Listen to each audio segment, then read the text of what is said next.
Welcome back to your channel পরমার পৃথিবীতে। বন্ধুরা, তোমরা সবাই কেমন আছো? আমি ভালো আছি।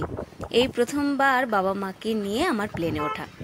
ছোটবেলায় প্লেনের আওয়াজ শুনলেই ঘরের বাইরে বা ছাদে উঠে প্লেন দেখব, সে কি মজা! আমার মনে হয় প্রত্যেকের ছোটবেলাটাই ঠিক এইরকমই কাটে। আর আজ সামনে থেকে দেখবো, প্লেনে উঠবো, তার আনন্দটাই আলাদা। প্রথমে বলে রাখি, এই ভিডিওটা কিন্তু এখনকার নয়, কিছু কয়েক বছর আগেকার ভিডিও। ডেটটা ছিল 11/11/2022। আমার দাদা শ্বশুরমশাই, বাবা, মা, আমার পার্টনার আর আমরা যাচ্ছি বাবাধামে, অর্থাৎ বাবা বৈদ্যনাথ ধামে। এটি 12টি জ্যোতির্লিঙ্গের মধ্যে একটি। আমি প্রথম জ্যোতির্লিঙ্গ দর্শন করেছিলাম নাসিকে অবস্থিত ত্রম্বকেশ্বর, আর দ্বিতীয় দর্শন করব বাবা বৈদ্যনাথ ধাম। বাড়ি থেকে আমরা 8টার সময় বেরিয়েছিলাম। এখানে আস্তে আস্তে প্রায় 10টা বেজে গিয়েছিল। আমাদের ফ্লাইট ছিল 12টায়। ভিতরে গিয়ে যা যা করণীয় আমরা সব করে নিয়ে ব্যাগটা যখন লাগেজে দিচ্ছিলাম, ব্যাগটা না যাচ্ছিল না। মেশিনটার কিছু প্রবলেম হচ্ছিল হয়তো, তাই যাচ্ছিল না। কিন্তু পরে সে ঠিক গেল। ঠিক সেই রকমই আমাদেরও এই একই অবস্থা হলো। ওই দিনে আর বাবাধামে পৌঁছাতে পারলাম না।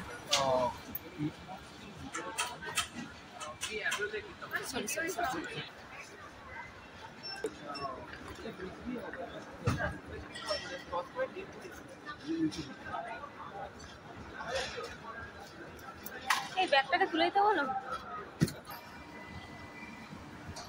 টাটা ব্যাগ, তুমি চলে যাও আগে, বাই।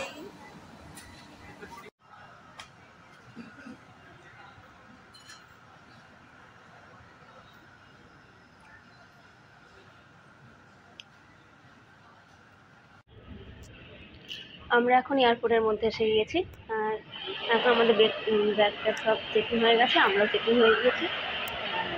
আমাদের ফ্লাইটটা 12টার সময় ছিল, লেট করে 12টা 50 করলো। আবার 12টা 50 থেকে এখন 1টা 20 হয়ে গেছে। দেখা যাক আর কোনো লেট হয় কি না। লেট না হলেই ভালো, তাড়াতাড়ি যত সম্ভব তাড়াতাড়ি হয় আমরা পৌঁছাতে পারি। বাবা মা যেহেতু সঙ্গে আছে, দাদু আছে, অনেকটা দেরি হয়ে গেল। 1টা 24 হয়ে গেছে। 5 মিনিট আগে জানালো যে ট্রেন ক্যান্সেল হবে। অনেক তো প্যাসেঞ্জার আছে, দেখা যাক কি ব্যবস্থা ওরা না করেন। কিছুক্ষণ পরে আমাদের জানানো হলো যে ওয়েদার খারাপ, তাই অনেক প্লেন ক্যান্সেল হয়ে গিয়েছে। কি করব আর ভেবে পাচ্ছি না, মনও খারাপ। দাদু বলে চল বাড়ি ফিরে যাই, একবার মন ভেঙে গেলে আর ভালো লাগে না যেতে। আর আমরা অপেক্ষায় আছি, কিছু তো একটা ব্যবস্থা হবে, এতজন প্যাসেঞ্জার আছে। তার কিছুক্ষণ পরে আমাদের কিছু স্ন্যাক্স দিল। সে আরেক কাণ্ড।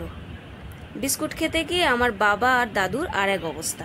আর এখানে তো আমি শুধু প্লেনকে বারবার ট্রেন বলে ফেলছিলাম, কেন তা কি জানে।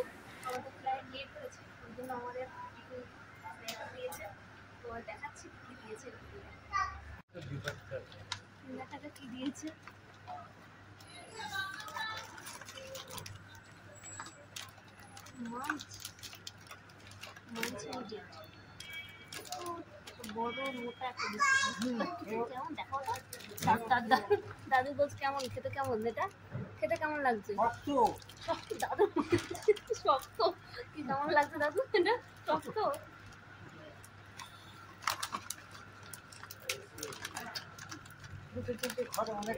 ড্রাই ফ্রুটস,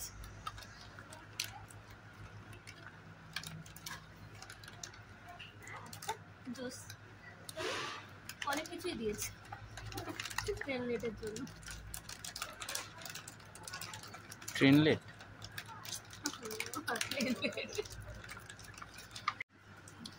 দাদু এই বিস্কুটটা কেমন লাগছে তোমার? শক্ত, খুব শক্ত।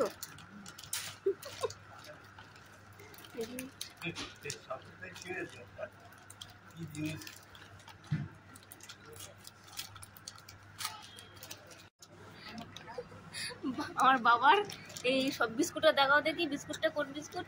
এই শক্ত বিস্কুট, শক্ত বিস্কুটটা খেয়ে দাঁত দাঁতাঙ্গি করো।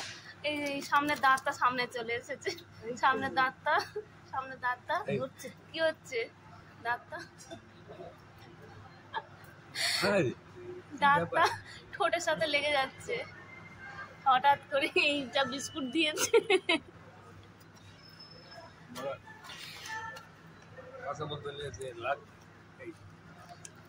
ছুট ছুট লাগছে, ঠোঁটের উপরে ছুট